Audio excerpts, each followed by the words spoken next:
Good morning and welcome to Unfiltered Vision News, bringing you the news unfiltered Monday through Friday, 7 to 9 a.m. My name is Dr. Ashaki Noni Nichols, and I will be your host. Sorry, I started a little bit after 7 this morning. My computer is running a little bit slow, so I was trying to give it a little bit of time to catch up. I don't know what's happening, but hopefully everything streams well this morning. So, welcome to Women in Wellness Wednesday, and it is open mic. So if there are any women out there that would like to join me this morning, please email me at unfilteredvisionnews@gmail.com, or you can send me a message through X. Please let me know in the comments that you have sent me a message so that I can go ahead and send you the link to the live show. So again, thanks for joining me here on Unfiltered Vision News, and let's get into our Kids Corner. A little boy's ruined sandcastle taught him the power of never giving up. You won't believe what happens next. He felt sad when the waves washed away his castle, but he didn't give up. He learned that mistakes are just a step. To try again, he started building again, stronger and better than before. Every mistake helped him make a taller, stronger castle. Suddenly, a bigger wave came. This time, he didn't cry. He smiled and thought, I can try again. Resilience is believing in yourself. He tried again and again. Each time his castle grew taller and stronger. Little by little, he understood patience and courage. Finally, he built the most beautiful castle. It stood strong even when the waves came. His hard work and hope paid off. This teaches us, no matter how many times you fail, keep trying. Mistakes are steps to success. Be patient, be brave, be resilient. Yes, and always remember to be resilient. Definitely shout out to all of us this morning, be resilient. And women, especially be resilient. You know, we've had some, I don't want to say we've had some setbacks, but we've had some challenges, right? In the ideology that has come out as of late, and women not feeling safe in spaces that are made for women because men have decided, well, I'm going to be a woman. No, no. And those are places where we need to be resilient and push back. That's just my opinion. But again, shout out to all of us. Continue to be resilient. And Mark from the Soil, thank you so much for joining us this morning and reposting the stream. And with that, we're going to get into our how to honor God with our body. So, God, please guard our mind and our thoughts. God, help me to fix my thoughts on what is true and honorable and right and pure and lovely and admirable. So, I will think about things that are excellent and worthy of praise. God, please protect my ears and help me listen to your voice. God, help me to be quick to listen, slow to speak, and slow to become angry. God, protect my eyes from sin's damage. God, I make a covenant with my eyes not to look lustfully. God, please speak life over my mouth. God, set a guard over my mouth. Let my Lord keep watch over the doors of my lips. God, please help my hands to serve generously. God, help me to do good to everyone and especially to those who belong to our family in the faith. God, please protect my reproductive organs. Help me to honor you, God, with purity. God, help me to honor you with my body. And God, please protect my feet and help me to walk in your path. God, let your word be a lamp for my feet and a light on my path. Yes. So, just a reminder this morning to get our hearts and minds focused, right? And set right on honoring God with our bodies. So, thank you again for joining me here on Unfiltered Vision News. Again, this is Women in Wellness Wednesday. And if you would like to join me, it is open mic. Just let me know in the comment section. And good morning, Spud McKenzie. He's joining us from YouTube. Amen. And good morning. Thank you so much for joining us here. So some of the news I'm going to start with getting into there's been so much news. I really didn't know where to start because I always try to do, get us the few things set up the day before, like, okay, this is good. By the time I wake up in the morning, I'm like, oh my goodness, it's just fast and furious. It's coming at us quickly. So what I'm going to cover are things that are going to be coming more so down the road, and also to understand why we've had some of the bottlenecks with the appointments that have gone on with President Trump. So let's start with this first news article. Also plans to sign an executive order blocking state AI regulations. He posted today on social media, there must be only one rule book if we are going to continue to lead in AI. It comes as some states have passed laws to address potentially risky and harmful uses of AI. Critics worry the deregulation push could allow AI companies to evade accountability should their tools harm consumers. Proponents and leaders in Silicon Valley have argued state regulations could slow down innovation and affect America's competitiveness in the global AI race. Well, back in March, President Donald Trump fired Rebecca Slaughter, the Democratic co-chair of the Federal Trade Commission. She has since sued. Now, CBS's Erica Brown reports her lawsuit has now made it to the Supreme Court. The Supreme Court heard arguments Monday on the president's authority to fire independent government officials following President Trump's attempt to fire a member of the Federal Trade Commission. We have a situation where Congress could reconstruct virtually the entire executive branch outside the president's control. And that is not even a Republican form of government. But that is the logic of the position that's being advanced here. The Trump administration argued the high court should overturn Humphrey's executor, the landmark 1935 ruling that restricted presidential power to fire members of an independent agency. The court's conservative majority appeared inclined to side with that argument. Humphrey's executor is just a dried husk of whatever people used to think it was, because in the opinion itself, it described the powers of the agency it was talking about, and they're vanishingly insignificant, has nothing to do with what the FTC looks like today. Liberal justices warned overturning that decision could give the president unchecked power that limits congressional authority. You're asking us to destroy the structure of government and to take away from Congress its ability to protect its idea that the government is better structured with some agencies that are independent.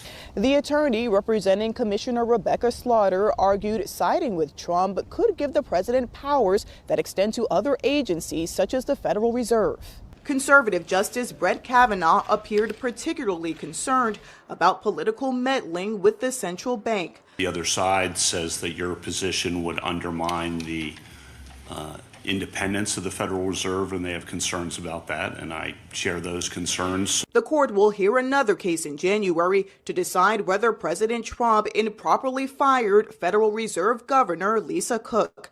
Erica Brown, CBS News, Washington. Well, that leads me to the question, who's running the country, right? Is it Congress?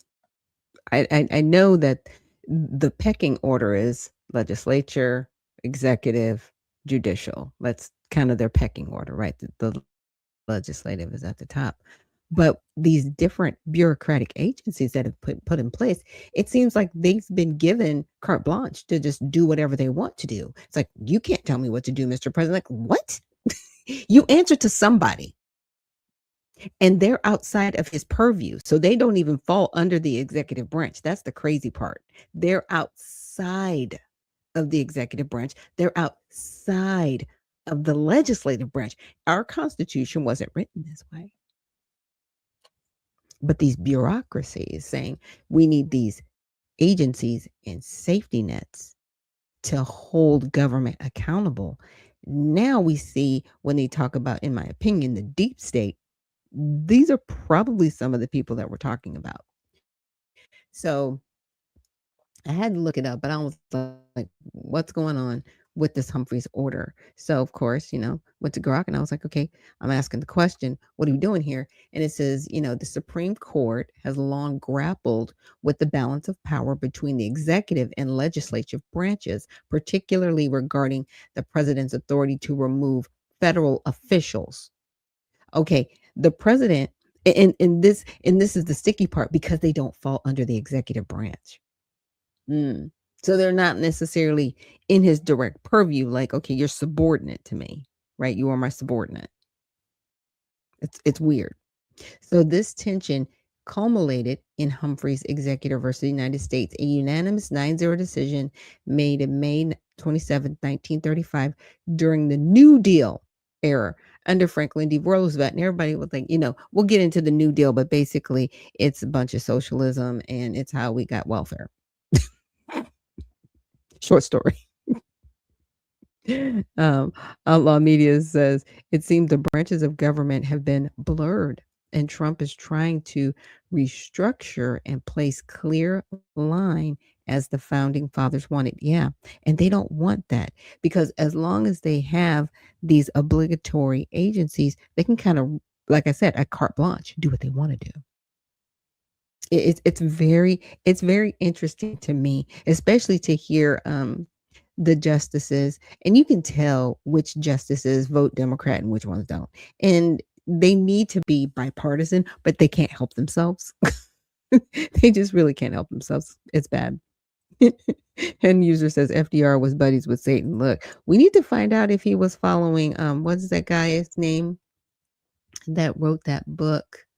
Oh, he wrote a book on Luciferianism.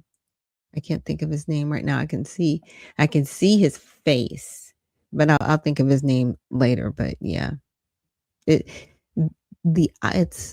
here's the thing: when ideology starts to overrule just flat out law and truth, that's when we have a problem.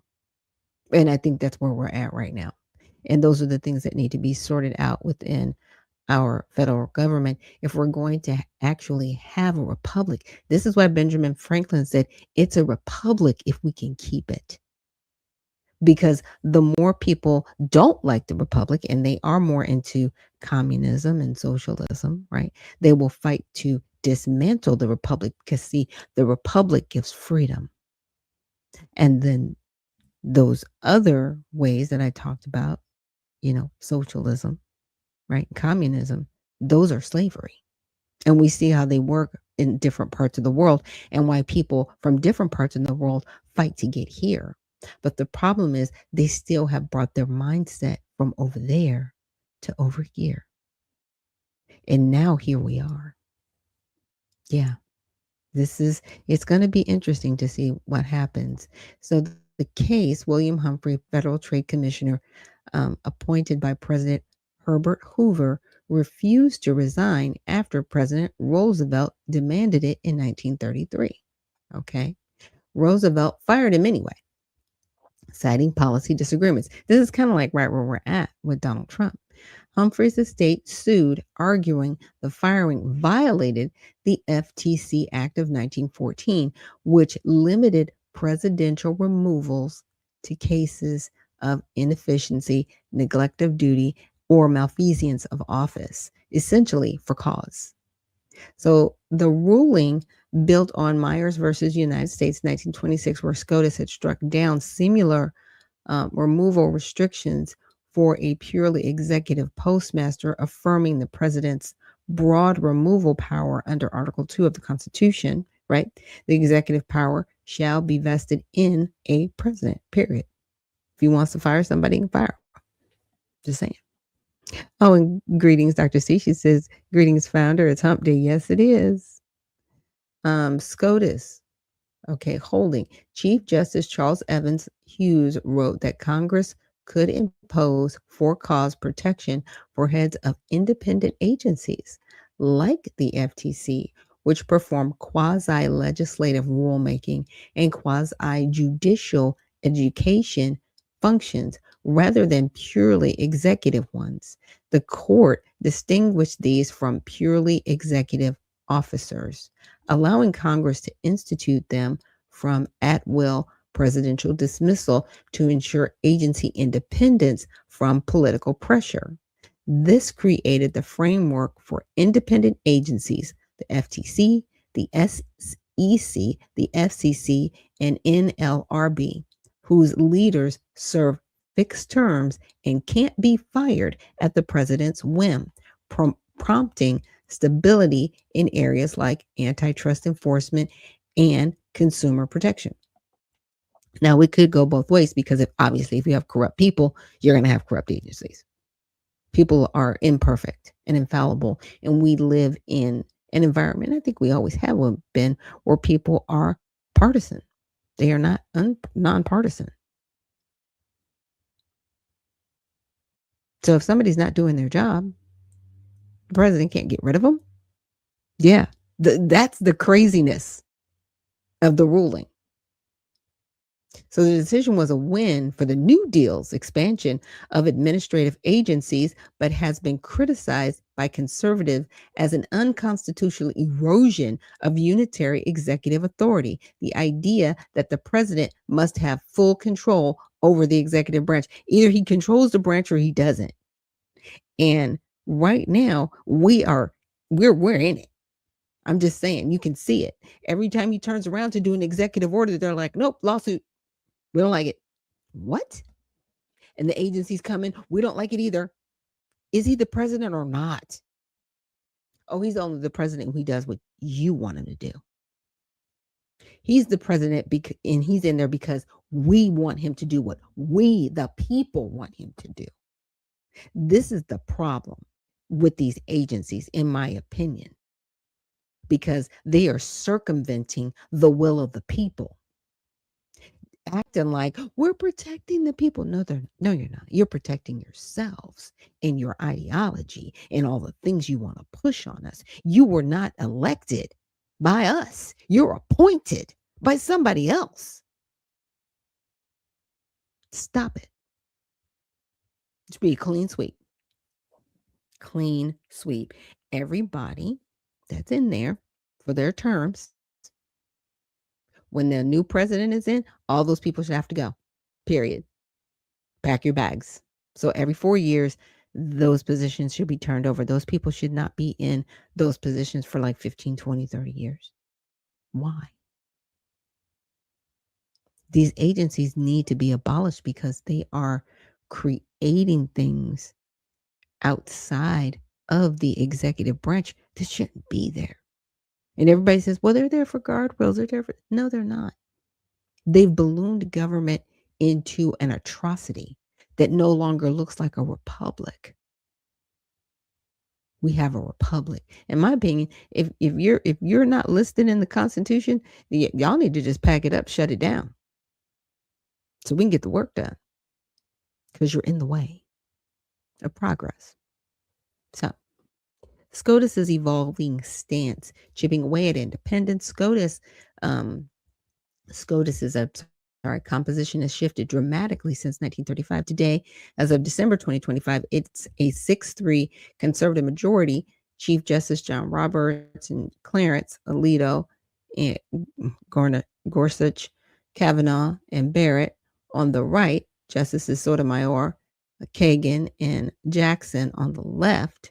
This tilt, solidified during Donald Trump's first term, has fueled a resurgence of unitary executive advocacy, seen in cases expanding presidential power. So over the past decade, the court has incrementally limited Humphrey's executor without fully overturning it. So they've had other cases where they've had to hear, things that would come up against that ruling. So Free Enterprise Fund versus PCAOB in 2010, Roberts' majority opinion struck down dual layer for cause protections in the Public Company Accounting Oversight Board under the SEC. It's like layers upon layers of just garbage. And then they've created this infrastructure that you're like, why are you even here? It is, like I said, it's disgusting. Calling them a threat to presidential oversight. Okay. Celia Law versus CFPP. I want to say that's, Consumer Financial Protection Bureau. 5-4 for cause removal limits for the single director, deeming its structure too insulated. The court preserved multi-member commissions like the FTC under Humphreys, but signaled openness to revisiting it. Collins versus Yellen. extended Celia law to the Federal Housing Finance Agency, another single director agency, reinforcing that Congress can't unduly restrict removal for principal officers. These rulings narrowed Humphrey's scope to multi-member commissions, but left the core precedent intact for now.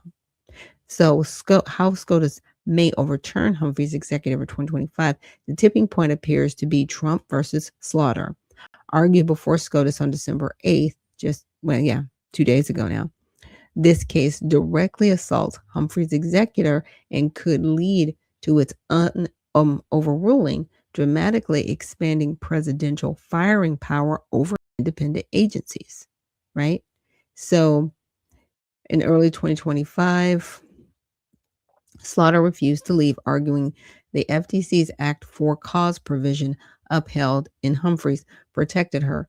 ADC Circuit Appeals Court sided with her, reinstating her temporarily, but SCOTUS paused that ruling pending review. So she hasn't been there since early in 2025. It's like, you're fired. No, I'm not. I can stay if I want. I do what I want. Really? Stop. If anybody watched South Park, you probably caught that.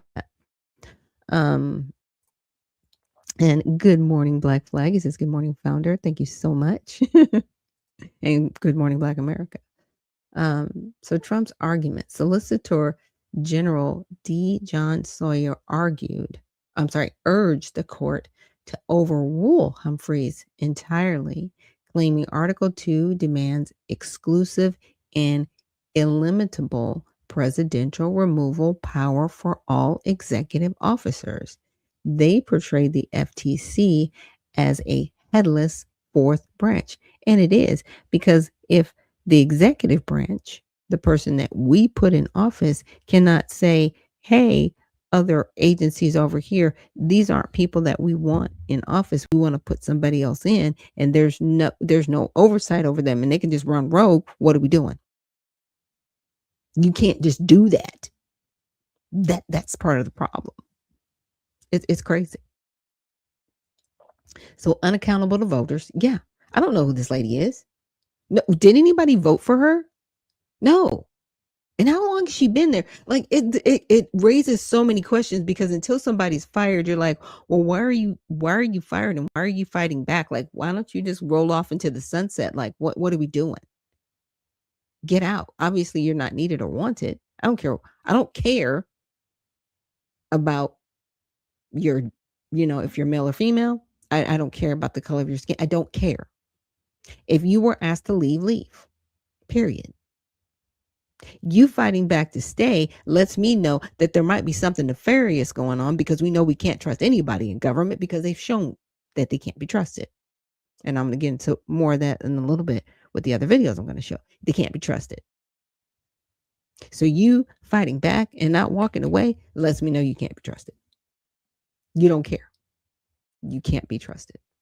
It's sad to say that, but that's just, in this day and age, that's what it shows. So they portrayed the FTC as a headless fourth branch, unaccountable to voters, arguing modern agencies have evolved into powerful executive enforcers, right, wielding prosecutorial authority that no longer fit Humphrey's quasi-judicial mode. Slaughter's defense, backed by Democrats, right, and good government groups, she warned overruling Humphreys would politicize agencies, allowing presidents to fire experts for policy disagreements and undermining nonpartisan expertise in areas like antitrust and consumer safety. Okay, I get it. We do need people there for antitrust and consumer safety. Got it. But the problem is, you guys have bastardized it. And it no longer follows the Constitution. It follows what you want. You just said backed by Democrats and good government groups. If you were backed by Republicans and Democrats, I'd be like, okay, let me look at it again. No, because you're acting like we're smarter than you. We know better than you. We're the agency people. Nobody voted for you. No one voted for you. Nobody likes you. You're adopted. Literally, you're adopted. You were adopted into our republic. You're adopted. It's not a marriage, it's an adoption. Just saying. And because that has happened, it would actually take legislation to remove you. So that's why people, kind of swing it around like, you can't get rid of me. Yeah, we have a weak Congress that have been paid off, and that's a whole nother rabbit hole. But just saying. So during the arguments, on Monday, the conservative judges signaled strong skepticism toward Humphrey's probing its ripple effects while leaning towards expansion of executive power. Okay, so that's what they talked about. Now, my question is, I hate that I misspelled this, the Chevron doctrine. It should be one C. As it is this similar to the Chevron doctrine. Now, for people that are familiar with the Chevron doctrine, we'll break it down. Yes, but the potential overruling of Humphrey's executor is very similar in spirit and impact to the Supreme Court's ruling in 2024 and Loper Bright Enterprises versus Raimondo that overturned Chevron defense, often called end of Chevron. Both cases are part of the same conservative-led project to dismantle the modern administrative state and restore greater control to the elected branches, especially the president. Okay, so the Chevron defense, and lasted from 1984 to 2024, so it lasted about 40 years. The Chevron doctrine, in short, was basically like, we're smarter than you, and because we're smarter than you, we have the ability to tell you what to do, and you're going to have to follow it. I mean, I'm being a little tongue in cheek, but that's pretty much what they did. And so when that came to anything, and they would just apply this doctrine. Like, we're smarter than you, and we need to tell you what to do, and you have to do what we say. Nobody questioned it for 40 years. It's crazy. Until last year. Now, what it did, it required courts to defer to reasonable agency interpretations of ambiguous statutes. So if the court was sitting there and they were like, well, we just don't know which way to go about this, they'd reach out to these agencies, and these agencies like, we're smart, we have all the degrees, you should do this. Like, literally, I'm being silly, but that's what it is. They got rid of that. Thank goodness, right? This is why our country's such a mess now, because of that nonsense. 40 years. Okay. Now, the Humphreys executor allowed Congress to insulate heads of independent agencies from presidential removal, except for cause. So let's say she was embezzling or something nefarious, right? They'd be like, you have to come up with something nefarious. If you can't come up with anything nefarious, then you can't get rid of this person. Really? No. Either he's the president or he isn't. Either the agencies are ruling over the presidency or they're not. And we didn't vote for these people. So when you hear about the deep state and you hear about the overreach of government, this is what they're talking about. It's not the people that work for Congress or even under the executive branch. It's the agencies outside of that, like the Federal Trade Commission, right? Yeah. Or the Federal Reserve, which isn't federal at all. That's over the central banks. Like, it gets really interesting and deep, but they don't answer to the president. They don't even answer to Congress, but they're protected by Congress. It's creepy. Like, why do we do this to ourselves? It's really weird. So the core effect gave agencies broad policy-making power without much judicial second guessing. Now, this is gone now. Okay, thank goodness. But again, 4 years. Gave agencies independence from presidential control, making them less accountable to the elected president. That's what we see happening. Yeah. Yeah, they can just run rogue, do whatever they want to do, and the president just has to deal with it. I just want them to be honest. And sometimes they're not. Like Jerome Powell right now, right? Trump is like, okay, we need, insurance. We need rates lowered so we can get more money out into the economy so we can get loans and do whatever. And he's like, no, not doing that. Like, what? Nope, not doing that. Mm-mm. We're not going to do that. Yeah, that's the Federal Reserve. They can tell the president, no, we're not doing that. We're not working with you. We're not working with the American people. We're not doing any of that. You at least need people that are going to work with you. I'm not saying that they have to be complete diehard loyalists to the president, but they have to be in the best interest of the country. And a lot of times these people aren't. Over 80% of the people that work in our federal government are Democrats. They're not Republicans. You know why? Because Republicans actually, start businesses and work independently. They don't all work for the government because they don't want more government. They want less. Yeah.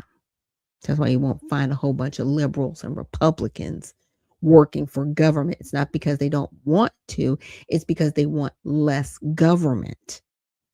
So by working for the government, guess what? They would be contributing to the problem. And they don't want to do that. So who benefited under the Chevron doctrine? Federal agencies, especially independent ones like the FTC, SEC, EPA, FCC. Those are just a few. Now, under Humphreys, independent agencies themselves, multi-member commissions with fixed terms. So as you can see, it just goes on and on and on. So ending Chevron took away agencies' power to interpret laws in ways courts would accept. Okay, so that's gone.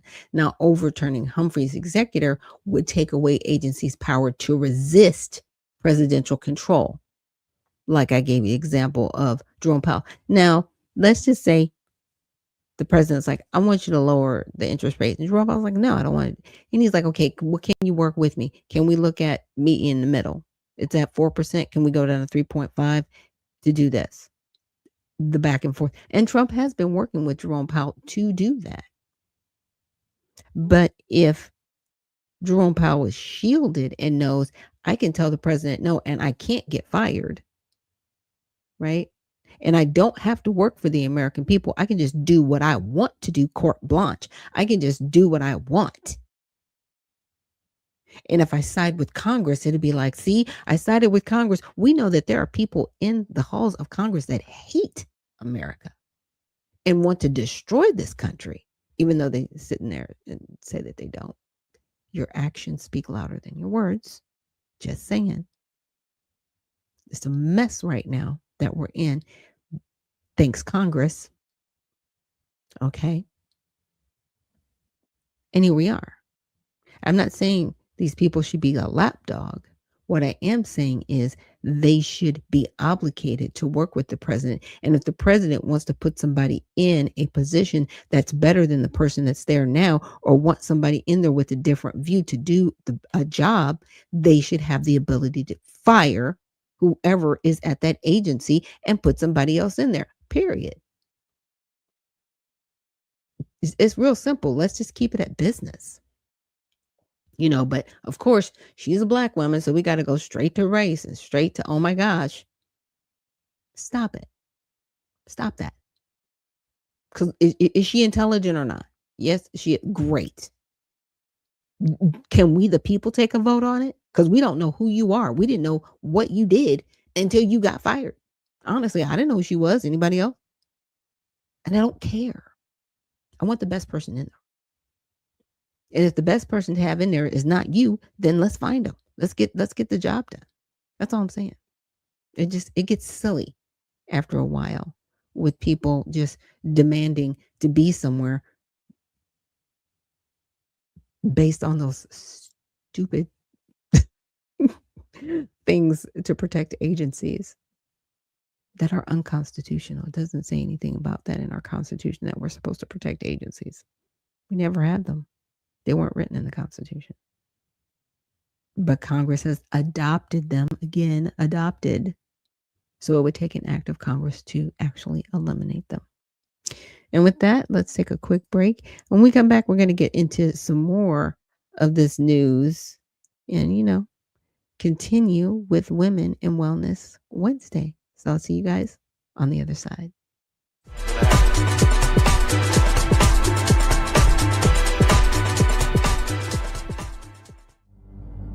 A life empowered is closer than you think. We're all looking for a better way. Reimagine what's next with a new sense of exuberance. Why not power on like you mean it? Or power off blissfully? A better sleep is a better awake. You've never moved like this before.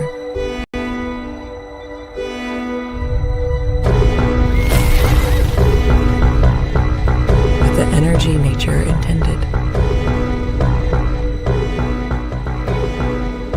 Imagine reprogramming the way you look at the speed of science.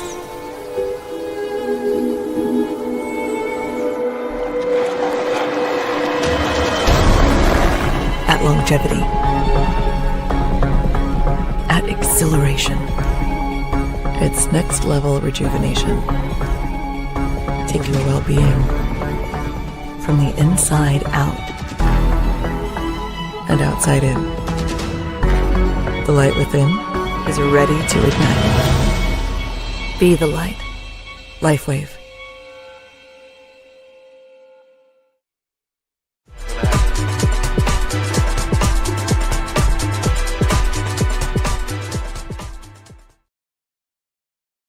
And we are back. Thank you so much for joining us here on Unfiltered Vision News, bringing you the news unfiltered Monday through Friday, 7 to 9 a.m. Eastern. My name is Dr. Ashaki Noni Nichols, and I will be your host. And so let's continue with another YouTuber. I've had him on here before, Doc Rich, and he's got some insight into some of the appointments that have been going on for Donald Trump. Talk about something actually pretty darn major, because Uncle Trump has officially had enough. He's had enough, and this is going to be absolutely massive, and it's something that I've been talking about for quite a while now, and that is getting the rhinos out of the party. Uncle Trump has had enough, and I want to play this clip because he was caught on a hot mic saying something that was quite interesting, and I want you guys to hear it. So with that being said, let's dive in.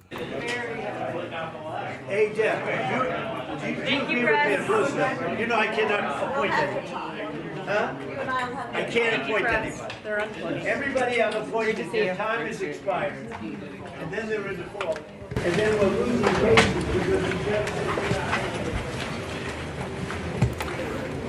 So I know that was a little bit hard to hear, but I want to read exactly what he said. So he said, "I can't appoint anybody.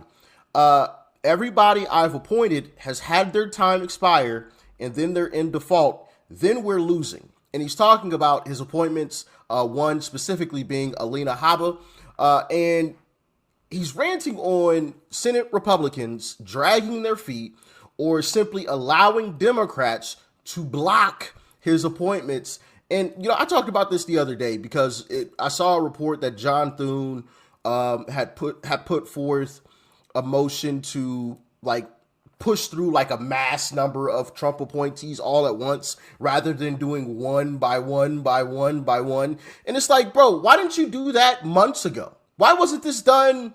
I mean, this could have been done months and months and months ago. Now you want to propose this, and it hasn't happened yet anyway, but I'm sick of it, and so is Uncle Trump, and so you heard a little bit of that there, which I'm sure he knew the mics were around, so I think that was a warning shot, he's letting them know, hey, I'm watching you now. Now, I want to get into something else that he recently said when he was asked the question. Check it out. As U.S. Attorney for the District of New Jersey after the courts disqualified her. Do you have any comment on that? Well, she's not disqualified. You've got a blue slip thing that's horrible.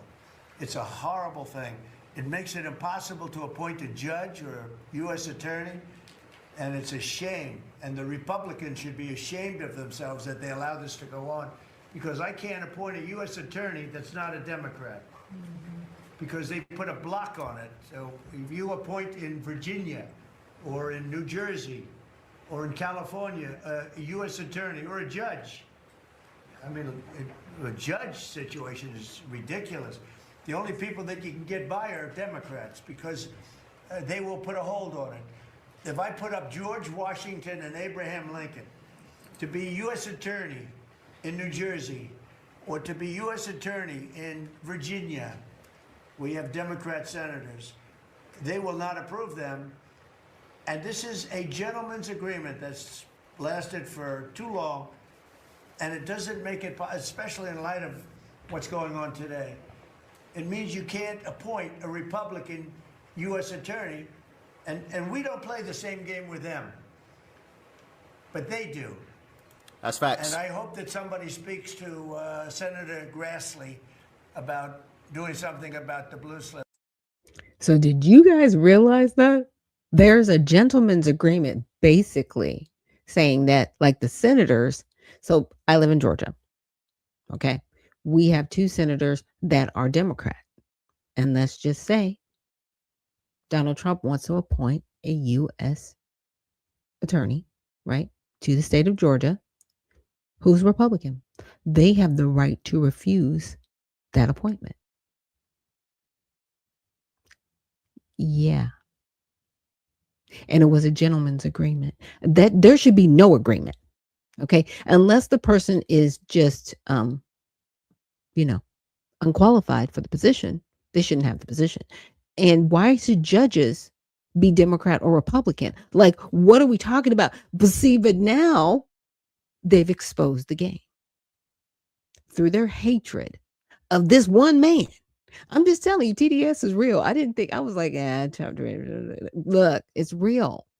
People have lost their lunch crashing out about this man, but they've done it to the point that they've exposed themselves. So Alina Habba didn't go through with her appointment because she's not qualified. They didn't go through with her appointment because she's a Republican outwardly and wants to be U.S. attorney. Okay, fine, whatever. But they don't want to appoint any Republicans if they're Democrats. What are we doing? That should be nonpartisan. Period. And if the president's appointment should go through, the only reason they don't go through is if they're not qualified, not because of their political leaning. This is why we have all of these judges, in my opinion, legislating from the bench and actually, being activists from the bench. That's not their job. They are not supposed to be partisan from the bench. Our whole legal system is falling apart because of people's ideologies being allowed to just run amok.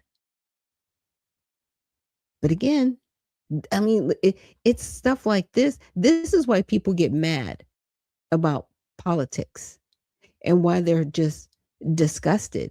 And I don't blame them. I do not blame people for their how should I say it? I'm not going to call it bitterness. I won't say bitterness. But I will say for their emotions, regarding these things. Because this shouldn't be happening. Senators should be appointing the president's picks. You don't have to like them. This is not about your feelings. It's like it's worse than high school with these people. And we're going to continue on with the video, but it's just really sad how people have let their feelings and their emotions rule, you know, to the point where we don't have U.S. attorneys appointed in some of these states because of their political position, because of how they vote. We don't have U.S. attorneys doing their jobs to get a lot of these people who are here illegally off the soil because of people's feelings. And these are the people we need to get up out of office everywhere. So, senators, your job is on the line. 2026 is coming. I'm just saying, it's coming. Because I'm telling you, John, I put up great people, top people, highest education, the best lawyers to be like U.S. attorney, and both senators. It only takes one, but if they're Democrat senators, they say we're not going to approve it. I had a couple of them say, "Why don't you appoint Democrats?" All because Senator Grassley, with his blue slip stuff, will not let anybody go by. By the way, the Democrats have violated the blue slip provision on numerous occasions, but we don't do it. And what it means is, I guess I just have to keep appointing people for 3 months and then just appoint another one.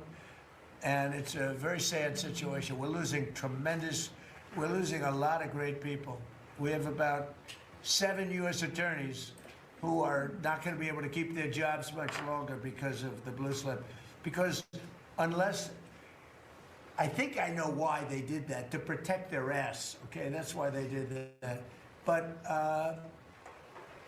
it should be done away with. I want to be able to appoint the most highly educated, the most respected people. They can't keep their jobs because of the blue slips. Terrible. Now, when I first came across this, I had no clue what the blue slips are or were that he was speaking of. And so I want to read this because I started doing a little bit of digging to try to figure out, like, what the hell is blue slips? Okay, so I want to read this from Insurrection Barbie. The single stupidest rule in the Senate is blue slip rules.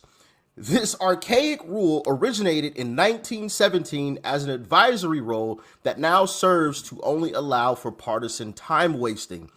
It became more than advisory during the Civil Rights era, where Democrats used blue slip laws to make sure the segregationist interests were protected during Jim Crow. Now, with Trump back in office, Democratic senators in blue states like New Jersey and Virginia are withholding slips to block loyalists like Alina Habba and Lindsey Halligan, forcing short-term acting appointments that expire after 120 days. This led to a federal judge dismissing indictments against James Comey and Letitia James on technicalities, as Halligan's interim role was ruled invalid. While Republicans play nice, arguing it prevents cracking down on crime in liberal strongholds, that is a lie.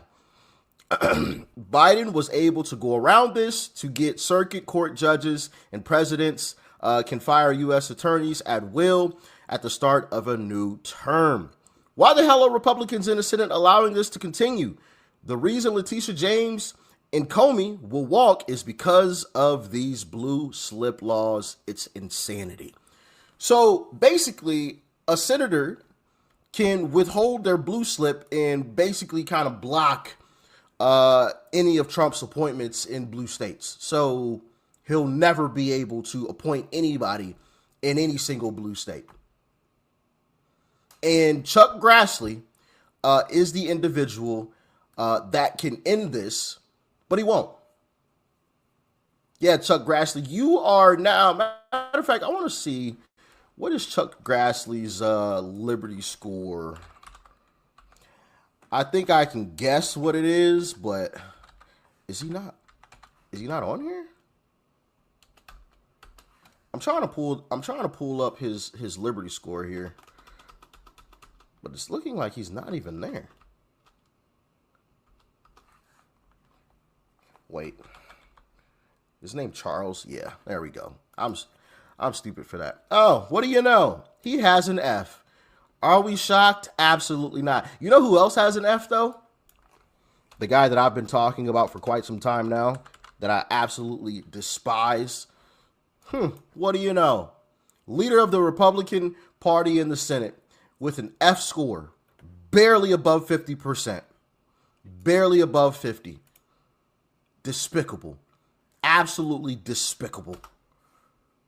Sick of these clowns. You know who else has an F?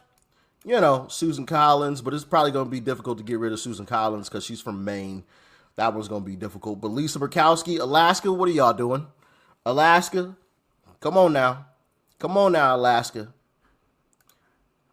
Mike Lee is at the top. Marsha Blackburn, Rand Paul. Although I'm not really the biggest fan of Rand Paul. I'll be honest. I'm not the biggest fan of Rand Paul. Y'all let me know if you are. He's not a Republican. In the comments. Tommy He's a Tuberville, Cynthia Loomis. Hopefully I'm pronouncing that right. Ted Cruz. Although Ted Cruz, he's a little questionable too, in my humble opinion. Josh Hawley's up there. So you got some folks up there, but for the most part, our Senate is like sea level and below, which is a shame. It's an absolute shame. Now, let's hop back into the meat and potatoes of this, because I want to play this clip from Chuck Grassley, because this isn't the first time that Uncle Trump has called out Chuck Grassley. And Grassley responded not too long ago. Check it out.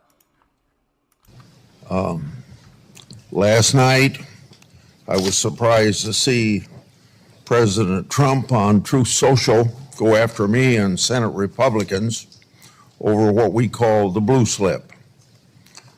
Now, the people in the real America, not here in this Washington, D.C. and island surrounded by... I want you guys to take note. He's not actually speaking himself.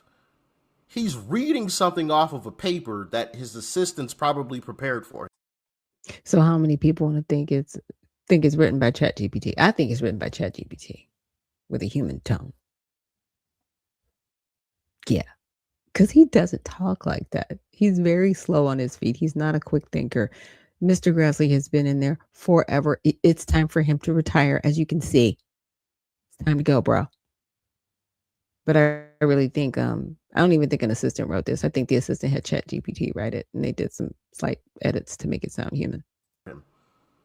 That lets you know how much of a snake this guy actually is. This is like Democrat level stuff right here. Why are you sitting here reading off of a paper if you're so offended?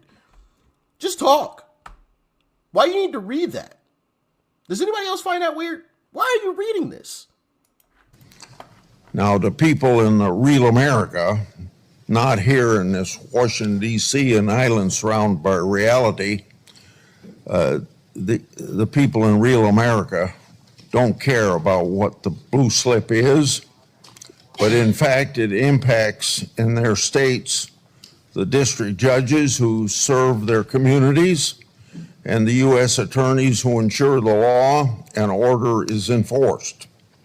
I was offended by what the president said, and I'm disappointed that it would result in personal insults. Now, we're here to do business. That's a very important part of this committee's work, to do our constitutional duties of reviewing people that require Senate confirmation. Good morning. I was very offended at Trump issuing personal attacks. This is unacceptable. The reason why I said ChatGPT wrote it because he said real America like 4 different times. Like, bro. Who wrote that for you?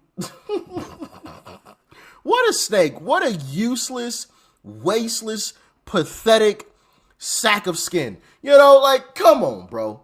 Really? Really? Where's Chuck Grassley from? Where is he from? Hold on, let me pull this up really quick. I want to see where he's from. Iowa. I'm gonna need y'all to do something about this, brother. Okay? Vote this mother lover out. Vote him out, please. Now, should I get into... So, like I said before, Trump has talked about the blue slips before. He's called out Senator Chuck Grassley before.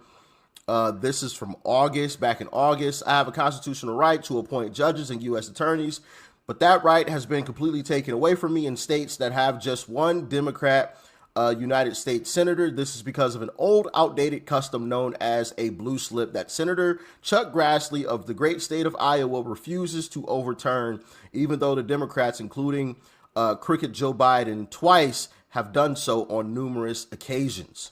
So Democrats have done it, but Chuck Grassley, for whatever reason, isn't willing to.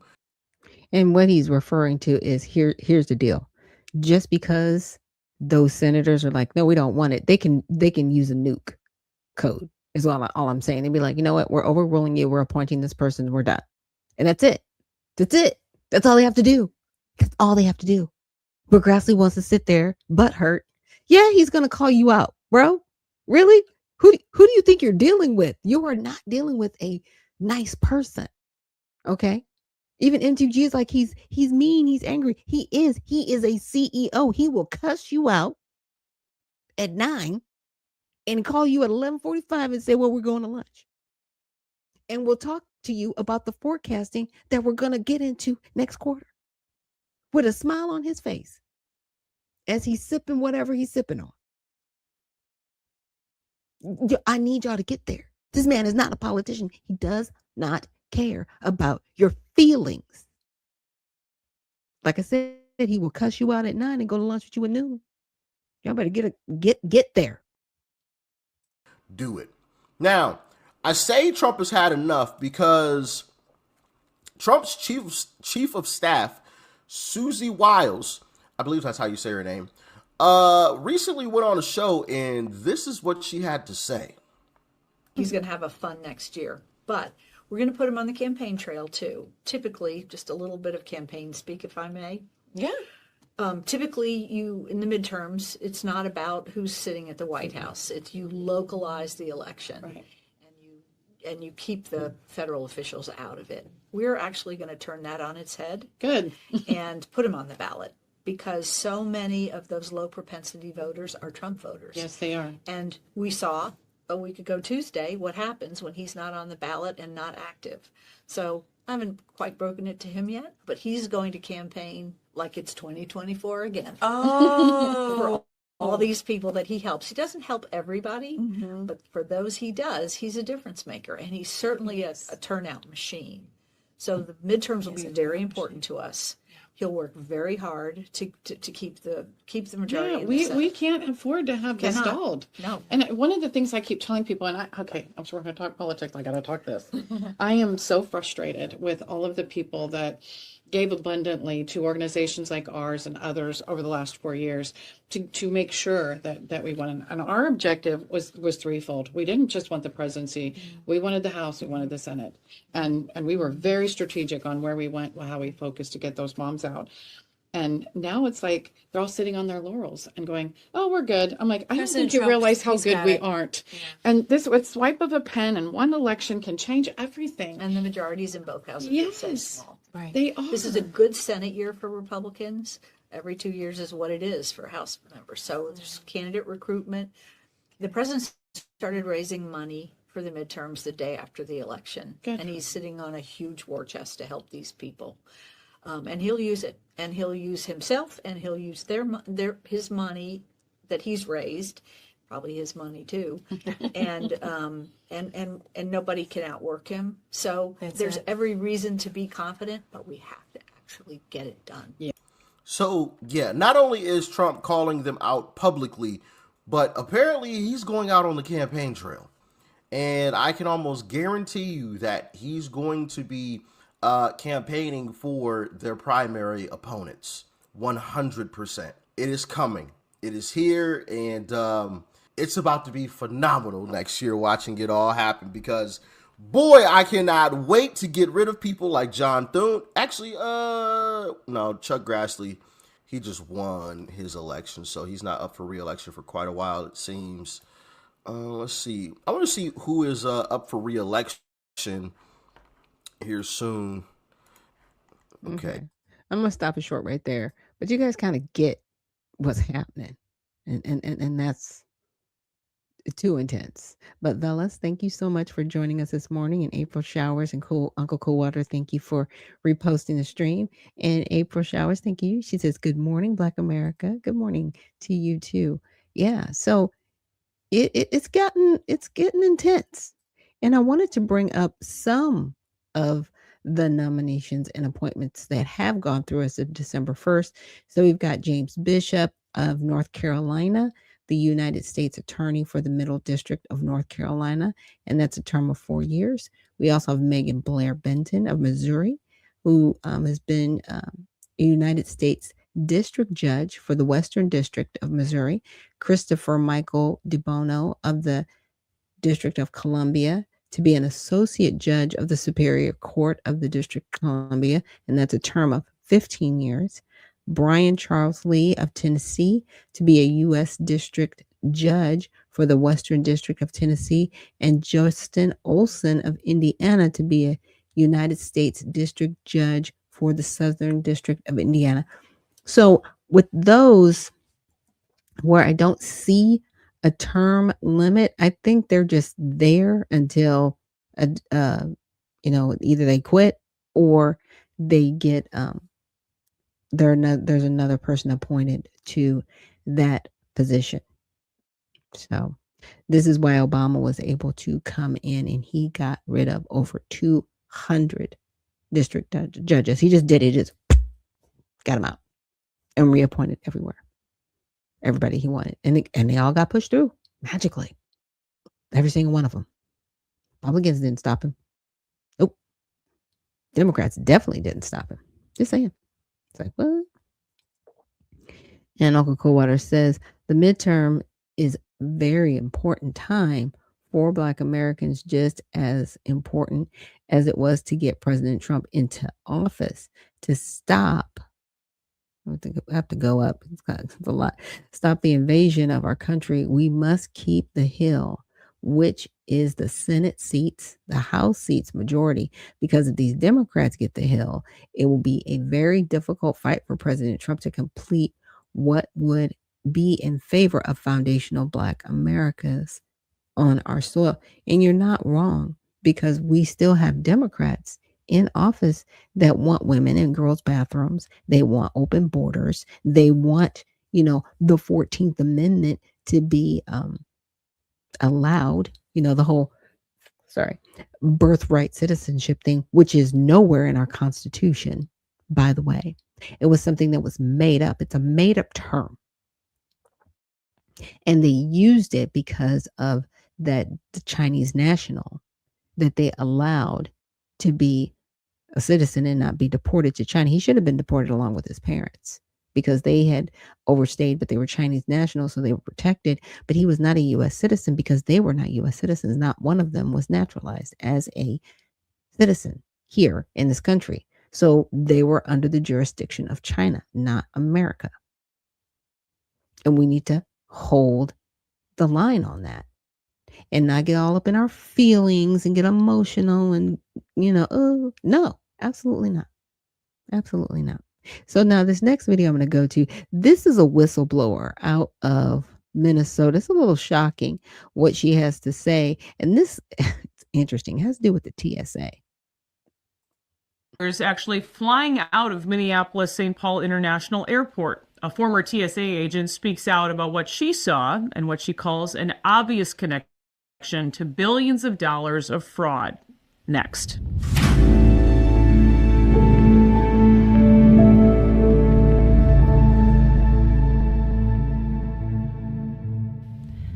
Liz Jackska joins me. She is a former TSA agent who worked at the Minneapolis St. Paul International Airport from 2016 to 2021. Liz, thank you for joining me. You're welcome. Thank you, Liz. I applaud you and Alpha News. We appreciate that. I have to say, though, this sounds like something out of a spy movie. People going through security and getting on planes with suitcases filled with millions of dollars in cash. Tell us what you've actually seen as a TSA agent during the time you worked there. Well, I've actually seen a lot of things, but the most shocking is exactly that. I saw suitcases filled with millions of dollars of cash, and the couriers were always Somali men traveling in pairs. And they got through the checkpoint. And it just really absolutely blew my mind the first time you open a suitcase and you see millions of dollars of cash. And typically what would happen is a Leo or a law enforcement officer would come, check their credentials. I don't know what kind of questions they asked them, but their IDs were always documented, and probably their plane tickets as well. So there is a trail of that out there. And I would believe with all the cameras at the airport that if they started there, they could probably find each and every individual that brought money through the checkpoint. Obviously, this seems suspicious, if not alarming, given what seems to be a pattern here. So you're talking about millions of dollars flying out of Minneapolis, and you think it happened about every week or so? Is that right? So it certainly seemed like it happened every week.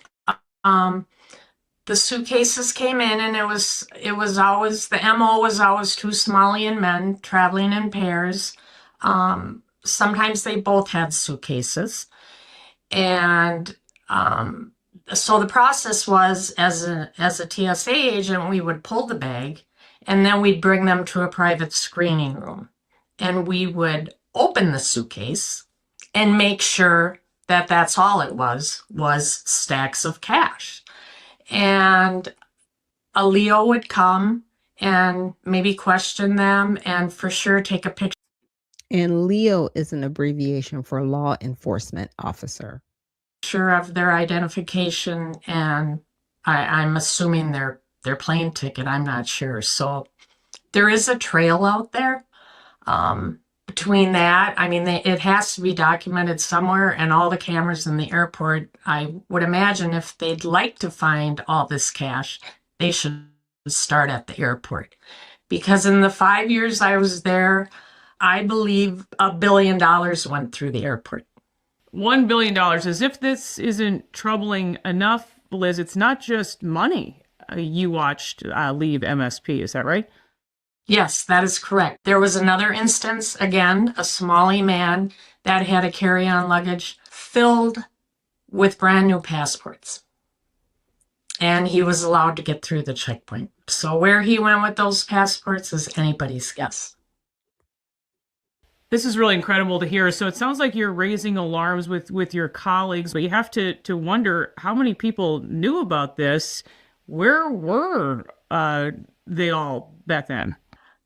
That is a good question. And I don't know how my colleagues felt about it. I've been out of TSA for quite a few years. So since all this fraud came out, the connection's been made. I didn't feel good about it then, and now it certainly all makes sense. Recently, the City Journal published an article stating that, quote, federal counterterrorism sources confirm that millions of dollars in stolen funds have been sent back to Somalia. And in talking about Al-Shabaab, a terrorist group there, they reported that a confidential source said the largest funder of Al-Shabaab is the Minnesota taxpayer. Judging by what you saw for yourself during the time you were a TSA agent, do you think there's any truth to this? Absolutely. Knowing what I know now, absolutely. There's no question in my mind that money went to Al-Shabaab. It sounds like you've had a difficult time kind of living with this over these last few years. Well, it's been uncomfortable because at the time, it seemed so lackadaisical that these people could get through the airport with all that cash. Time after time after time. It wasn't a one-time thing. You know, at this point, more than a few Minnesotans have told us about suspected fraud. I've heard from state employees, business owners, even a commercial real estate broker who was telling me recently how they've just been bombarded with calls from members of the Somali community looking to rent any kind of office with just an address, just in case they get audited. They're actually openly admitting all of this. It just seems to be playing out, for everyone to see. But even fraud in Minnesota is now making national headlines. It still seems, though, like elected officials aren't really doing anything about it or trying to ignore it. It is so frustrating. It was frustrating when I was a TSA agent, and it's certainly frustrating now watching the state's administration doing what they're doing. Walls and Omar, honestly, they should both resign in shame. Why did you want to come forward and share your story? Because I think Minnesotans need to know that billions of dollars left through the airport. And it was cash. It was literally suitcases full of cash. So what is your message to our so-called leaders here in Minnesota? That this just should not be allowed to happen. When they come through the airport, they absolutely should not be able to bring suitcases full of cash. Who goes with millions of dollars in a suitcase week after week, time after time, year after year? And all Somali people. You're right. It all seems so obvious. But Liz, thank you so much for joining us. I know you've been living with this for quite some time. We do appreciate it. Appreciate your bravery. Yeah. Been going on for some time. I was like, what? Huh? Oh my goodness, y'all. Could it get any worse? Could it get any worse? Like, why?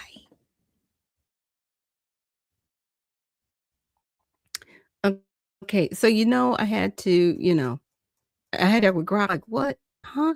How do you? Okay. Okay.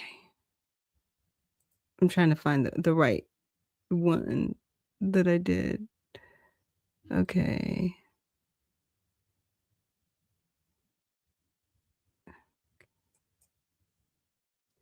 Because I did two different ones. I want to make sure I brought up the right one, because sometimes I'll ask Grok questions and he's like, what are you talking about? And I'm like, ugh, let me do this again.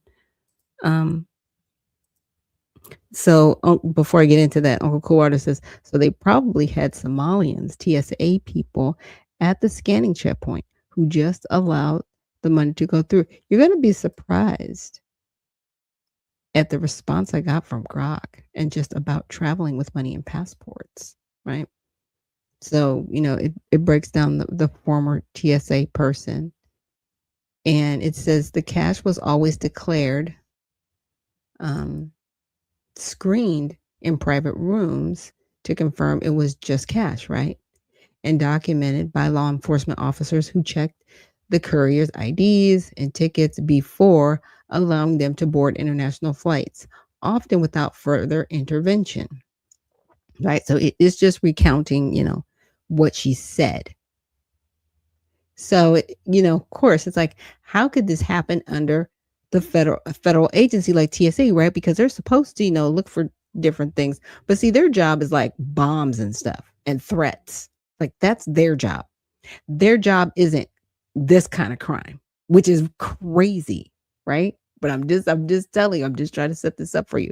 So TSA is a federal agency under the Department of Homeland Security, tasked primarily with aviation security, screening for weapons, explosives, and threats to passenger safety, not investigating financial crimes or money laundering. Okay. Yeah. So while the events JAXA describes raise serious red flags about potential criminal proceeds, right?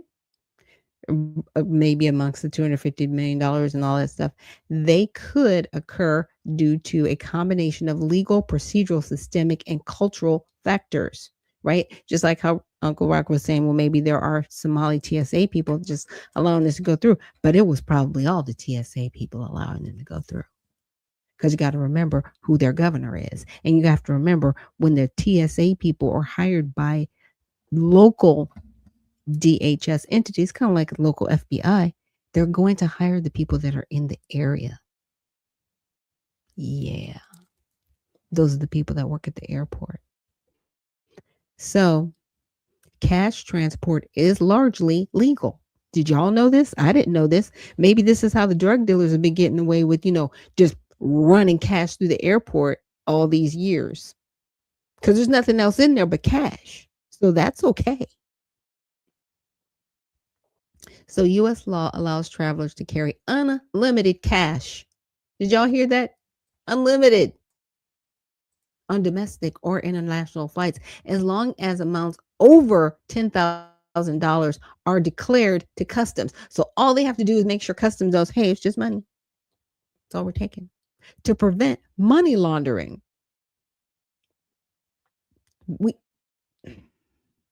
There's so much failure.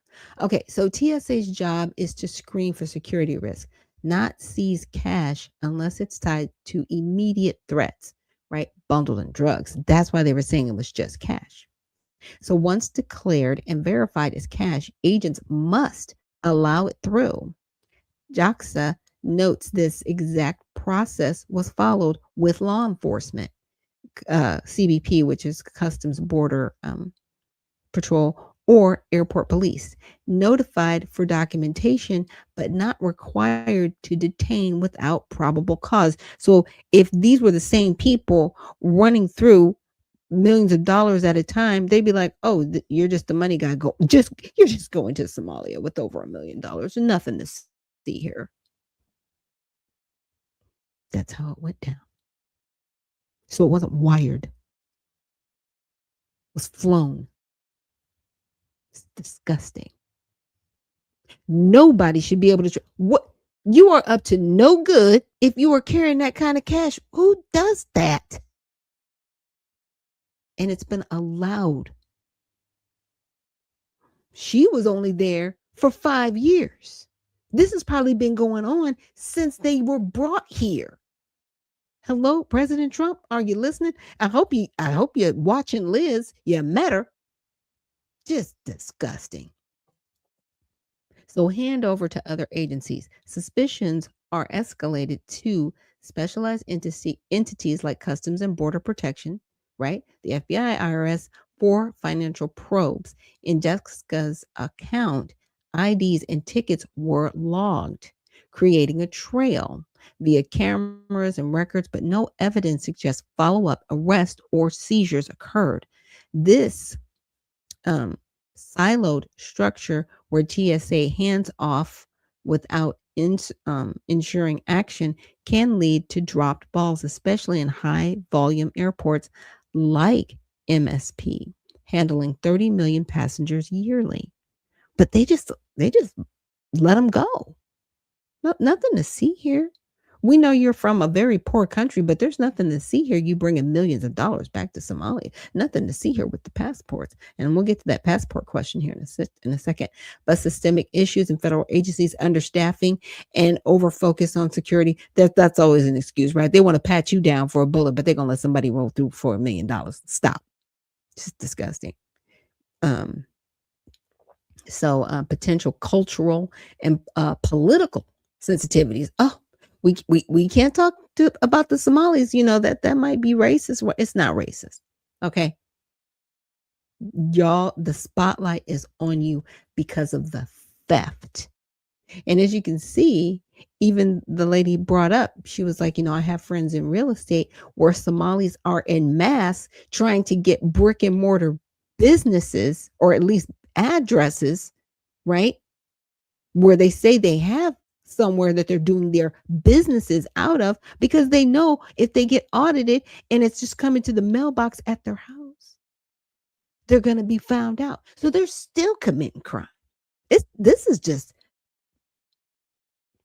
like Trump said, this particular group, they have to go. They are not assimilating with their country. They have massive theft and scams. We can't leave any of you here because you are not trustworthy people. You are not Americans. Okay. Now, I know we have Americans that commit crime too, and they typically go to jail. But for some reason, if we want to send you guys to jail, then it's like, oh my goodness, I can't believe it. They're just being Islamophobic and they're being xenophobic and they're all this. And no, stop making excuses for your crime. Really? I'm going to protect you. Y'all need to get up off the soil. period. Now, I'd ask another question that says, so what about the passports, right? So in the same, right. So the incident where Somali man had checkpoint procedures, right? She discovered it was filled with brand new passports. She emphasized they appeared unused and pristine, no wear, stamps, or personalization. Suggested they might be blank or freshly issued, right? So the response from the authorities, similar to the cash cases, the man was allowed to proceed through security after law enforcement, right? Documented his ID and ticket. No further action was taken, no seizure, no detention, and no apparent escalation to federal investigators like the FBI or State Department. He was allowed to get through the checkpoint. So where he went with those passports, anybody's guess. You're going back to Somalia with all these passports. Like, what is going on? So, here it says passports aren't prohibited items. What? So carrying multiple passports, even new ones, isn't illegal for U.S. citizens or legal residents. And foreign nationals can carry extras for family and businesses. But this was full. This was like a suitcase full of passports. And that was, I can't. So TSA screens for tampering or fakes that could enable threats via x-ray manual checks, but brand new ones might scan as benign if they appear legitimate without overt signs of forgery. Agents aren't empowered to seize them. That's CBP's domain at international gates, not TSA checkpoints. And I will definitely link this, but can you just see how crazy this looks? I mean, I'm sorry. There have been people that have gone to prison for years for less. It is just, it's weird what's happening in our country. And to see just the level of criminality. Like I said, I read it to you in Grok because I was like, how are they able to do this? Oh, well, it's not illegal to do it. What? I guarantee you, if somebody from the United States, if I were to go through with a suitcase full of passports and I was flying to another country, I would probably be stopped and questioned. But because this person is Somalian and they're going back to Somalia, nope. No questions at all. But that's to say, what other people are there any other people doing this from other countries like Honduras, right? Or other parts of the Caribbean? Are they all just allowed to do this? Just take big, large chunks of money and passports and just go wherever? Like that's what we're doing? Like that's what we're doing, y'all. That is what we're doing because it's not TSA's domain. And it isn't. It's not their jurisdiction. We'll just say that. But isn't that convenient? It's weird, right? After 9/11, we put all this stuff in place and we need TSA agents and we need this and we need that. You need to take off your shoes and I need to take off my shoes. We don't have to do that anymore. Thank goodness. But you got to take off your belt and your earrings and you need to make sure that your laptops are in separate bins. And, I have to go through a lot traveling. But you're allowing people to go through with millions of dollars in a suitcase and passports. And they're flying back to a country from here. And TSA can't do anything. They can't even call it in. It's not their jurisdiction. Unless, Border Patrol was there. But even then, are they allowing this to be walked through? I mean, the criminality at all levels of our government is outstanding. And people wonder why the United States is falling apart. I'm just saying. Sad. Sad but true. So we're going to take a quick break. And when we come back, we're going to check out some more news. And yeah, happy hump day. I'll see you guys on the other side.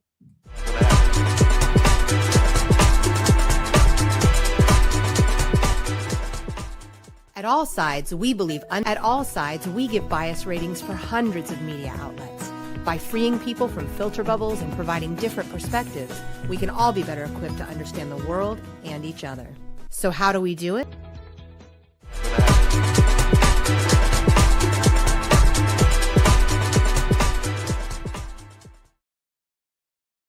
And we are back. Thank you so much for joining us here on Unfiltered Vision News, bringing you the news unfiltered Monday through Friday, 7 to 9 a.m. Eastern.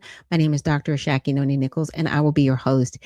And so I wanted to share with you guys this post. It was reposted by Mr. Musk on X. I'm just trying to get it a little bit more lined up before I play it for you. And basically, it's Ketanji Brown Jackson of the U.S. Supreme Court. And this is kind of going back to where we started, right? When we were talking about the Humphrey Act. You know, basically they feel that the experts are smarter than the president, and people. It's like, oh my goodness, you have to rely on them. Telling we live in such an upside down world. But anyway, let me share my screen. And I just wanted to read the caption. So Justice Jackson claims president has no right to fire experts running government. Okay, interesting title. So at today's Trump versus Slaughter hearing, and that happened on Monday, Justice Ketanji Brown Jackson openly questioned whether a president should control the bureaucracy. Now, I just want to get a poll from the chat. Do you think the president should be controlling the bureaucracy, or should the bureaucracy be controlling the president? I think it should be the other way around. I think the bureaucracy is run amok, right? She insisted presidents should not fire PhDs, economists, scientists, or transportation officials, and should avoid involvement. So they should be running our country, even though we didn't elect these people into office, but they should be running the country, basically. Her position effectively transfers executive authority to unelected experts with no voter accountability. So let's just hear what she has to say. Some issues, some matters, some areas should be handled in this way by nonpartisan experts. That Congress is saying that expertise matters with respect to aspects of the economy and transportation and the various independent agencies that we have. So having a president come in and fire all the scientists and the doctors and the economists and the PhDs and replacing them with loyalists and people who don't know anything is actually not in the best interest of the citizens of the United States. These issues should not be in presidential control. So can you speak to me about the danger of allowing in these various areas the president to actually control the Transportation Board and potentially the Federal Reserve and all these other independent agencies? In these particular areas, we would like to have independence. We don't want the president controlling. I guess what I don't understand from your overarching argument is why that determination of Congress, which makes perfect sense given its duty to protect the people of the United States, why that is subjugated to a concern about the president not being able to control everything. I mean, I appreciate there's a conflict between the two, but one would think under our constitutional design, given the history of the monarchy and the concerns that the framers had about a president controlling everything, that in the clash between those two, Congress's view that we should be able to have independence with respect to certain issues should take precedence. Okay, so the problem comes in with her logic, in my opinion. Because we allowed, right, under the New Deal, under Roosevelt, we allowed this socialist, I won't call it communist, but I will call it socialist mindset to come into our country. This is where we get the welfare, Social Security, different things of that nature. They started bringing in people that were still loyalists, right, to be agencies to say, well, we have expertise in this matter and we can help assist in decision making, right? That's how it started. Now it's metastasized into this cancer that are these bureaucratic agencies that feel like they don't have to report to anybody, not even the Congress. They just carte blanche are able to say, this is what we say you should do, and you better do it. They're not elected. They're not. They're appointed. And they think, okay, if I'm appointed for life, and you can't fire me, you can't get rid of me, because I know better than you. Now, in Ketanji's world, the president, should not have any ruling power. He shouldn't be able to tell anybody else what to do. He should have no brain, right? He should only be told what to do by these other people who are not elected officials, how to run the country. Well, so far, that logic has gotten us into open borders, a horrible economy, right? We went through a pandemic. It got us into a world of disgrace with your logic. And so now we have a president that is a businessman who's like, hey, we got to right these wrongs. We have to fix some of this. Some of these things need to be adjusted because they are lopsided. And instead of her saying, well, we just don't have kings here. No, we don't have a monarchy and we don't have kings. We do have 3 branches of government. The problem is we have too much government. That's the problem. And nobody wants to say that. We should never have outside agencies telling the president what to do.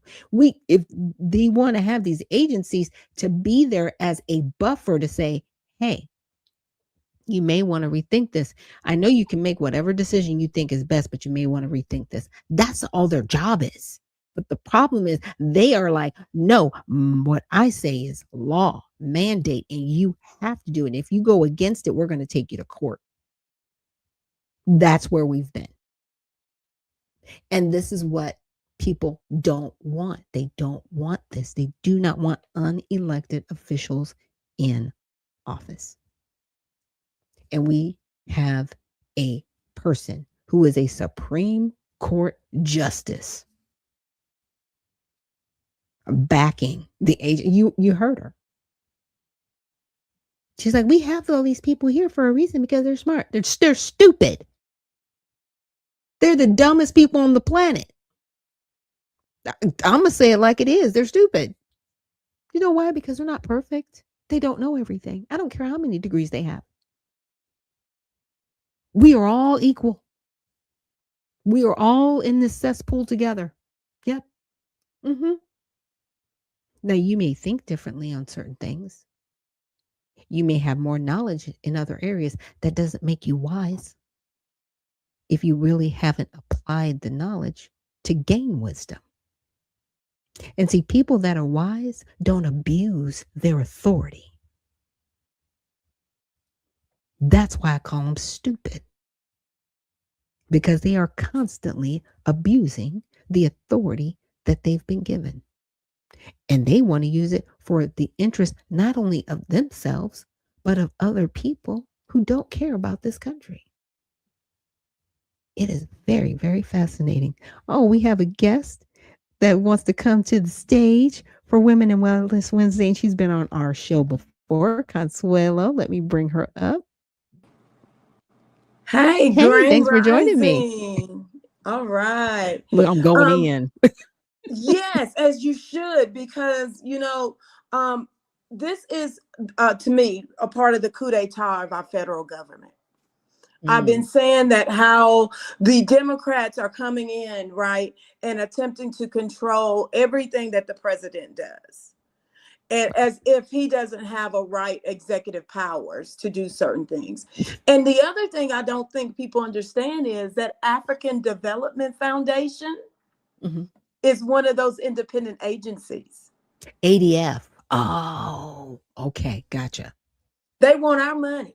They have offices in an independent agency or organization, and we don't have an Office of Freedmen Affairs or a Bureau of Freedmen Affairs, and we're the American citizens.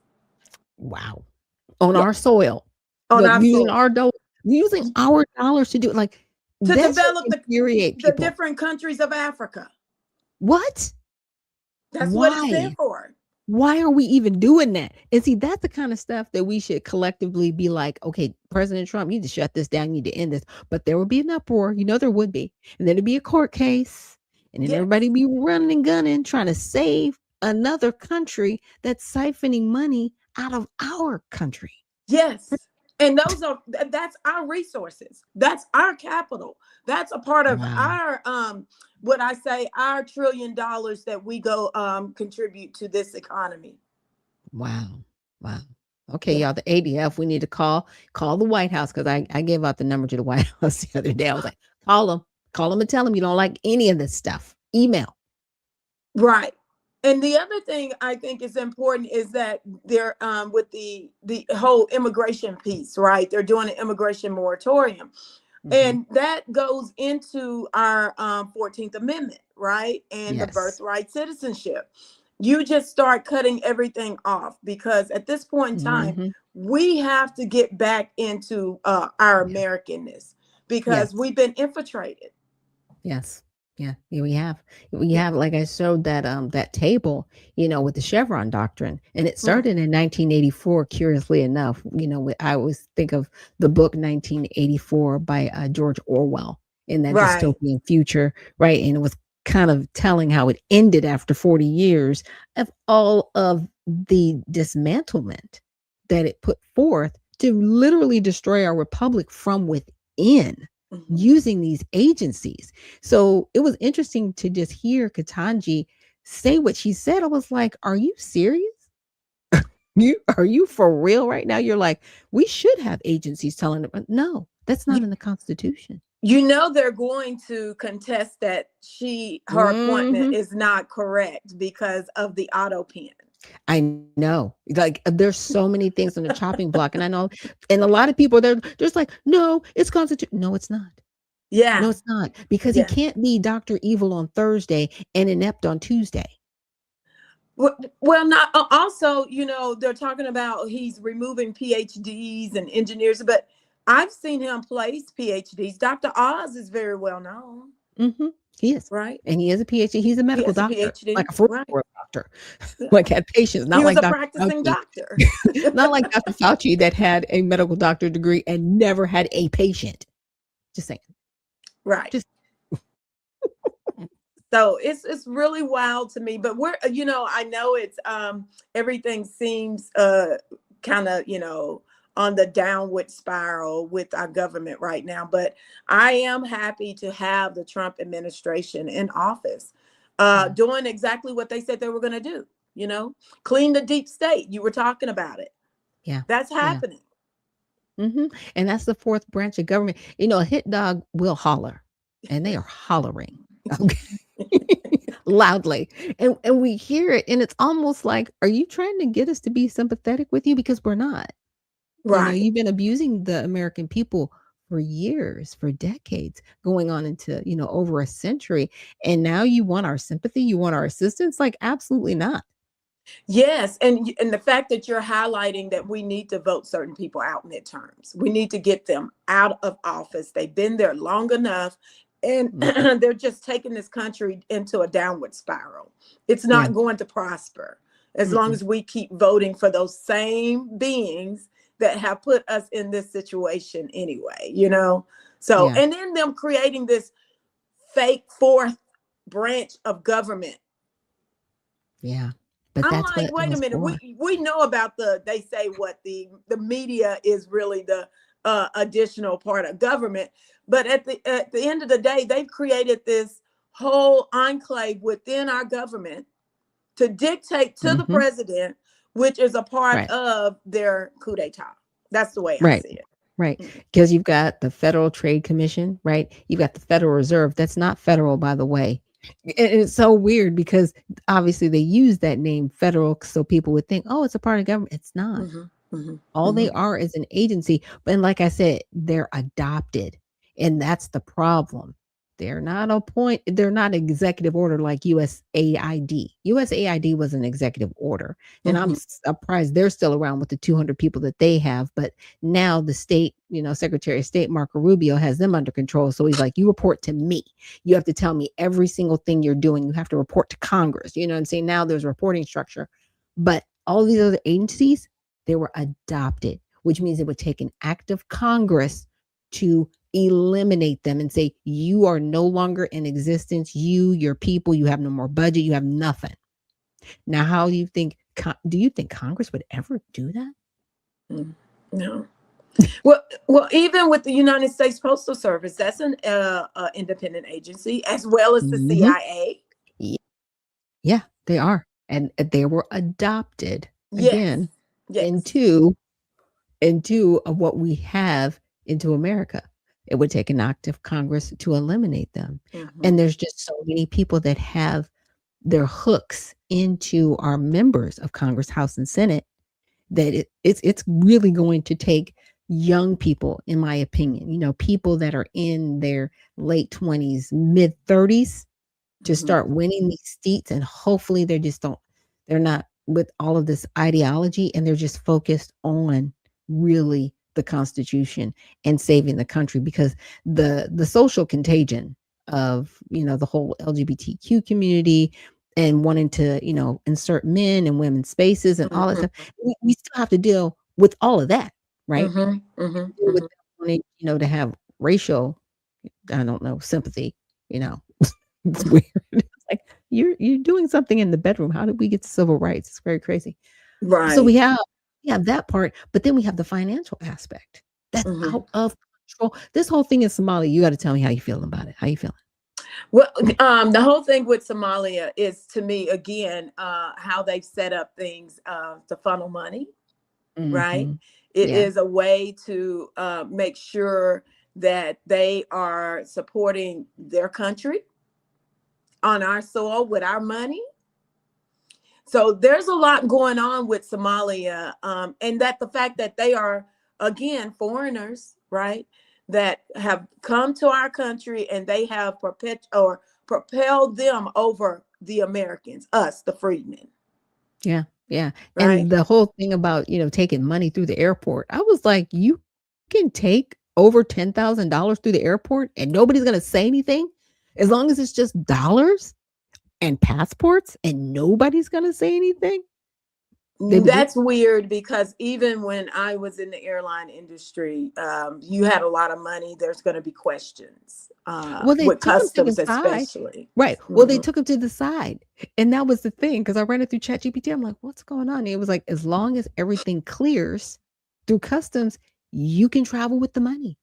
So I don't know if it was an inside job and everybody kind of knew everybody, like, hey, so-and-so is going, leaving on the 12 o'clock flight. We got to make sure he gets through TSA and customs. Yes, because they have dogs that are trained to sniff if you have money. Right. Or drugs. Yeah. And everything clean. And I'm like, how are you flying back to Somalia? See, it's the money thing. I know they've probably been always doing, but the passport thing was really suspect to me. I'm like, why are you flying with a passports suitcase full? Not like 5. Right. 5 I can understand. Okay, maybe you're taking it back to your family, whatever. A suitcase full? Yeah. That's just fraud on its face. Like, what are y'all doing? Are you running a passport mill? Are you stealing identities? Are these blank? Like, what is going on? Well, they said a lot of American identities have been stolen, especially if they're dead or deceased. Yes. And they're just repurposing the Social Security numbers. Yes. So it's all of these little things are now coming together, right? And you can tell it's a top-down approach. Yeah. And my thing is, like, we're seeing now, I know you all have heard me speak about what happened when I was attempting, or me and some others were attempting in Florida, to make sure there was some bills presented to be passed that Yeah. basically specifically dealt with us, right? We were I could say bogarted, or made sure there was barriers put in place. Now we're seeing it also happen real time with the president on the top level. Yeah. Yeah. Yeah. But I do have, before we go, I do have to ask you about Mr. Byron Donald, since you brought up Florida. Apparently, he is doing the two-step, amnesty dance. And I'm like, what? Who has gotten into your pocket, Mr. America, Mr. We're just going to get all the illegals off the soil. So what do you think? He's just trying to change it up now, because he realized that not only does he not have our freedmen, Black American Negro freedmen vote, you've had many others, right, to come out and say, oh, no, he's not it, right? They're pulling up everything from his background. They're stating some of the things of course, these interviews in the past that he's given. They're looking up his track record in the Congress, and people are saying, "Oh no, I don't think he's the best fit for right now for Florida." And I agree. You cannot tell the Americans, the freedmen, that we have no right to reparations because you won't get it, because your immigrant status. That to me, and you're a politician. Our First Amendment right is, right? We have the right to file grievances for redress against our government. Right. And you stated that so blatantly in public to our people. Right. There's no way I'm going to support you. So, at this point in time, I find myself agreeing with DeSantis. Oh my gosh, DeSantis gets rid of property taxes in Florida. I love it. I love it. But I know he can't run again. But there's another gentleman, I think Fishback, I'm not sure which party he's a part of, but he's sounding good. I'm like, I have other options. There are other options besides Byron Donalds, and I'm not pushing. I'm hoping that he goes sell on by the sunset. Don't win. Yeah, because I think, and that's something I've been, studying, is property taxes, and looking at like a new tax structure, like a flat tax or something, because people truly don't. How can you own your property if I'm still paying for it? You know what I mean? I think it's different when you're paying. I won't call it I will just basically say a utility tax, right? For your city, right? When you want to keep your police officers, fire department, all of those things.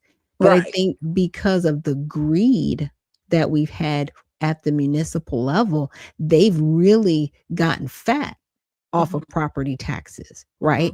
Assessing homes, and the property values go up. Okay, so of course your property tax is going to go up, and then that balloons government in those areas and the salaries for the government. And I'm just like, okay, well, why can't they just go lean? You know what I'm saying? Y'all just need to take a pay cut. You need to take a haircut, and it comes out of your administrative costs first. It doesn't come off of the services for the people, nor the schools for the children, right? Y'all need to take that haircut. I mean, I don't know how you feel about that.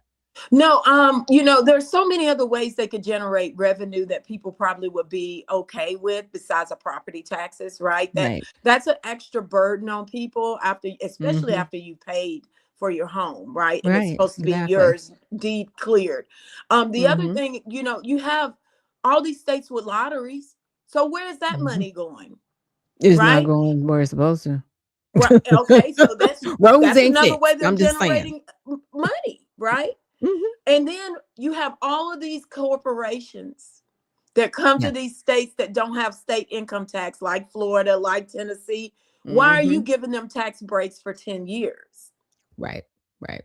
Exactly. Because I heard something about, BlackRock Vanguard. They went and bought some properties, and they purposely bought the properties at 300,000, sold them at double that, like 700,000.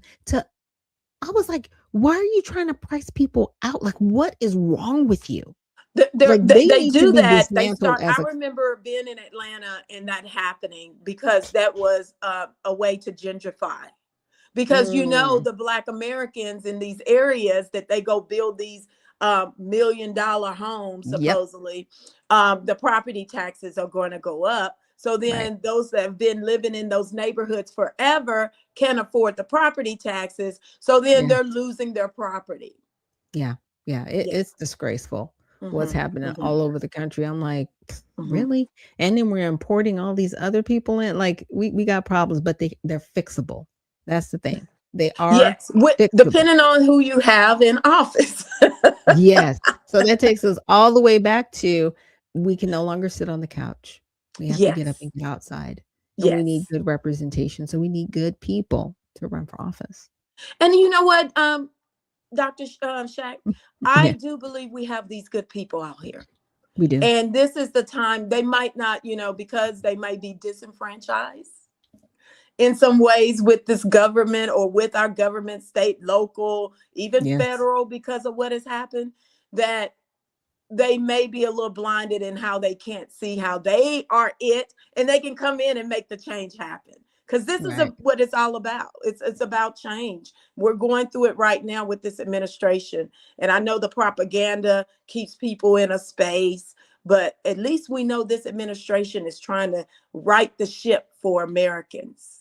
Yeah, absolutely. Absolutely. Well, thank you so much for joining me here on Women in Wellness Wednesday Open Mic.